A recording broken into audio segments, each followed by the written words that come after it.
السلام عليكم ورحمة الله وبركاته أصحابتين كسو دوادا channel كينا فلنا هدي aan ugu cusubta subscribe inoo dheh hataa hore noola joogtana like share waa xagiina runtii aad baa maxay ahayd idin soo dhaweynaya gacmo furan kusoo dhawaada maanta waxaa ka hadli doonaa maxaa ilmaha ilkahooda kala dheereysiin kara ama ciridka saa uga soo buuri kara sida hadda sawirka uga jeedaan waxyaabo waxaa jira hotor waxaa jira waxyaabo dabiiciya oo Allah u abuuray ciridka marmar inuu saa usoo buurnaado marmarna waxaa keeni kara waxyaabo ciyaalka ayaga sameeyaan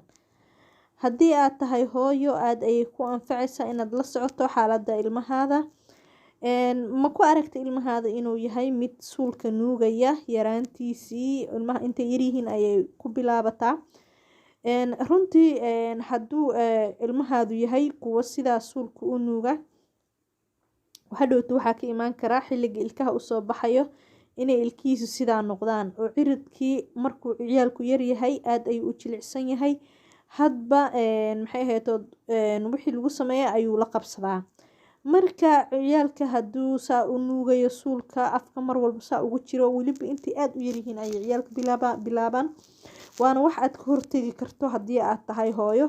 ilmaheeda la socoto mar walba maxay tahay haddaad ku aragto ilmahaada inuu yahay mid sidaa suulka u nuugaya waa inaad ka hortagtaa ood maxay ahayd ka taxadartaa inuusan dabeecad ka dhiganin arrinkaas maxaa yeelay hadhowti ilkihiisa iyo afkiisa iyo ciridkiisa ayaa waxyeelo ku imaanaysa oo ka fool xumaanayaan ilkaha iskuma toosayaan ciridka saa ayuu uga soo buurmayaa cunuga marka mar hadduu ciridka sidaa ugu soo buurmana wax la toosin kara ma aha ilkaha hadday qalloocdaan waa la xiri karaa hadda casri baa la gaaray laakiin ciridka mar hadduu la qabsado sidaa waxba lagama qaban karo marka intuu yaryahay ciridka maxay ahayd haddii oo dhaqamadan oo kaleeto ciyaalkaada ama ilmahaada uu ku sameeyo ciridka aad ayuu jilcan yahay saaba usoo buurmaya markaa hooyo ha iska dhex fadhin ilmahaada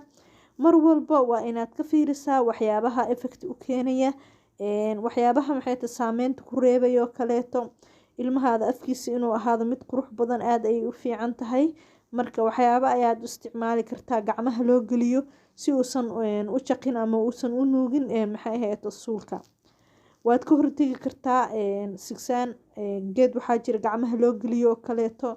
oo ilmaha aanan afka hadhowti gasho karin intuu yaryahan wuuba iska hilmaamaya haddaad ka jarto laakiin mar hadduu ku weynaado ilmaha kama jari kartid waan aragnay ilmo fara badan oo ciridkooda sidaa noqday marka yaraantoodii ayayna suulka soo nuugi jireen marka hooyo mar walbo la soco ilmahaada xaaladooda quruxdooda maasha allah hooyadu waa macalinkun wax walba ayuu ka toosiyaa ardaygiisa marka ilmahaada intuu aadka u yaryahay haddaad ku aragto inuu sidaa suulka u jaqayo waa inaad ka hortagtaa ka hortag sameey ka geli gacmaha waxyaabo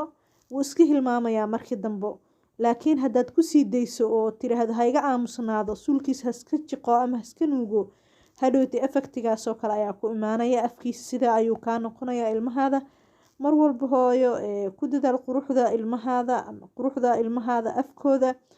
marka soo dhawaada ayaa idin leeyahay adinkan asxaabteena nugu soo biirtay aad ayaa u mahadsantihiin asxaabteena hore noola joogtana maasha allah sidoo kale idinkana aad ayaad u mahadsantihiin channelka waa channelkiini noo sii sheer gareeya hooyo walbana ha ka taxadar